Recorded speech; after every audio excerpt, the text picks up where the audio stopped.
Deadlock is looking incredible. I know that a lot of the individuals that are choosing to watch a video like this are likely to be a bit stubborn when it comes to actually trying out other things within Valve's own ecosystem, especially considering that this one is a very complex looking MOBA, but we do have information on Valve actually trying to make some more casual game modes in the vein of Payload, Escort, VIP, and Capture Point. However, after experiencing a fairly significant information drought, we are in a plentiful time of data mines, and we are not only looking for information on the future of the Half-Life franchise, but we're also being able to see what is further ahead than that. Through the development of HLX, we're able to see codename TF. Yes, we've talked about this twice before. The first time, I was very wary stating anything definitive about this project. The second time, I was a bit more confident. And now, I'm just straight up confident. They're working on a new Team Fortress game, and we now have more evidence that not only is the team still together, the project is still moving forward, but the game is moving forward in production, actually adding new features into the Source 2 engine that influence the entirety of game development at Valve Software, but made specifically for this project, codenamed TF. Team Fortress 2 is also receiving a shocking second life in its twilight years through these far more in-depth and involved community updates, and generally more communication from those that are involved on the development side. Team Fortress is here to stay, and in the same way that Valve has attempted to support, for better or worse, Counter-Strike through multiple decades, Team Fortress seems to be one of those projects that individuals inside Valve Software want to make sure stays alive for the foreseeable future. Team Fortress, the future of the franchise, the future of Team Fortress 2, and when can we actually expect this stuff to possibly happen? Here we go.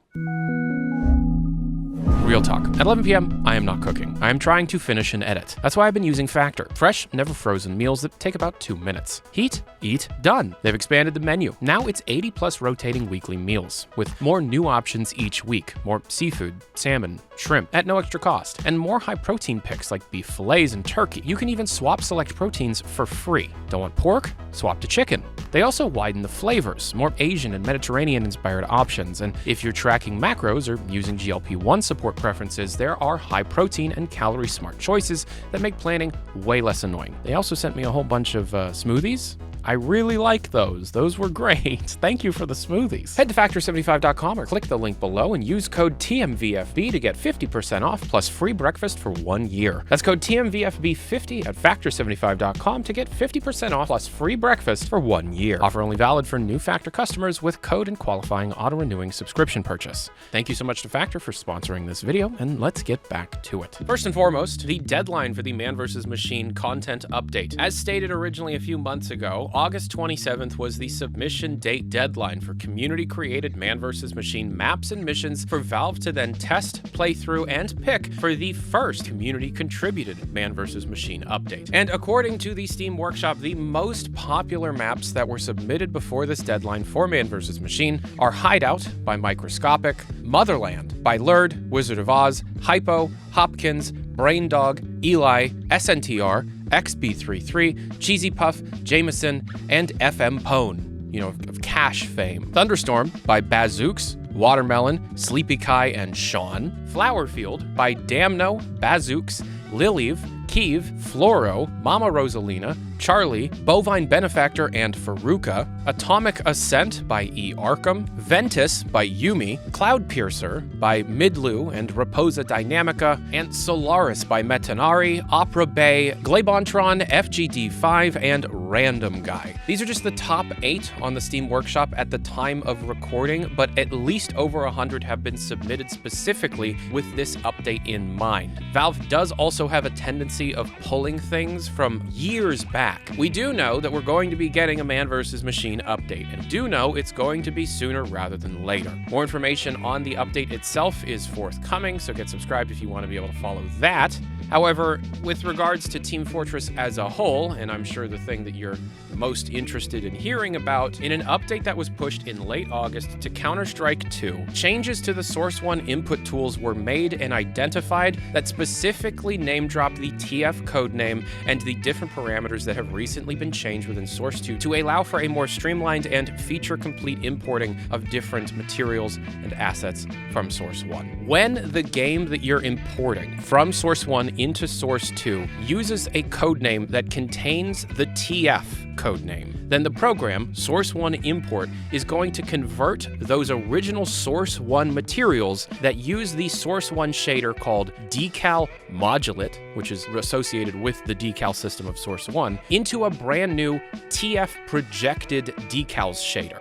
This new shader, the TF Projected Decals, is related to an entire overhaul that has very recently taken place within Source 2. A few other shaders will get converted into generic, and if you're converting things for HLX or Counter-Strike 2, those also have their own parameters. For example, the HLX conversion parameters have existed within Source 2 since about 2021, as far as we're concerned, as far as we can tell. This new decal system within Source 2 is something that was changed and added in this calendar year. This is not something, as far as we can tell, that was done for Deadlock or HLX. Codename TF, whatever it may be, has already required new systems and overhauls to be written within the Source 2 engine, specifically related to decals in this case. So that means the game is in serious enough development that it warrants engine-level changes. Engine-level changes that are then pushed to the main branch and seen in updates on the mainline Source 2 projects. Reminder, this new decal system was seen within the Counter-Strike 2 update. Counter-Strike 2 is not using this new decal system directly. It is instead referencing it because the engine itself has this new feature enabled. This is also telling us that Codename TF is currently using Team Fortress 2's assets almost certainly as placeholders, but making sure that when converted into Source 2 can take advantage of some of the new features, again, such as this overhauled decal system. However, just because it's using the assets from a prior game does not mean it's going to maintain that look over time. This is what Deadlock looked like when it first started development in 2018. I'm not kidding. Things change. But seeing as we're at around the same point that HLX was in around 2021 or 2022, we're still a few years away from being able to properly play the game. Unless the Deadlock system is one that Valve sees as being valuable. This is something that is being kind of spread around the rumor mill right now. Deadlock started a private playtest in April of 2024. That playtest leaked almost immediately because none of the involved individuals were made to sign non-disclosure agreements. Instead, random people that Valve just kind of picked were given direct access to their next multiplayer game and just started playing it constantly. This started the snowball, and now we're here. Deadlock, in my opinion, is still at least a year out before a full public release is made, which means Valve kinda let the public start playing their game at least 2 years before it was ready for release. So given that timetable, we could see Codename Team Fortress in some playable capacity in a similar manner to how we've seen Deadlock be playtested in just a few short years, instead of 5 or 6 years from now. It really all depends how people continue to behave within the Deadlock tests. And if people continue to do things like leak the private branch's contents, remember, we've known about Punk Goat and Frank for months before they ended up being released as Billy and Victor. If the Deadlock tests are seen as valuable as they appear to be, then the future of Valve's multiplayer development has changed. And the future of the Team Fortress franchise, if that is still connected to what Codename TF is something that we might be seeing a bit sooner than we have previously anticipated. Again, this is just a rumor that has been slowly percolating around the community, and even if it was true, we're still at least a year and a half to 2 years away from a test being available to be played by the quote-unquote general public, at least in the same way Deadlock was playable in the first half of 2024.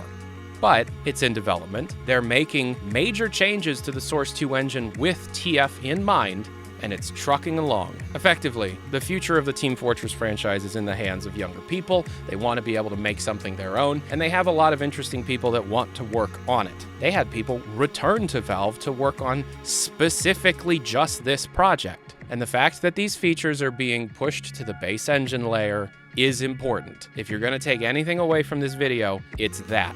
Codename TF has a new feature that was pushed to the base engine of Source 2. It's an overhaul of the decal system. Okay? Okay.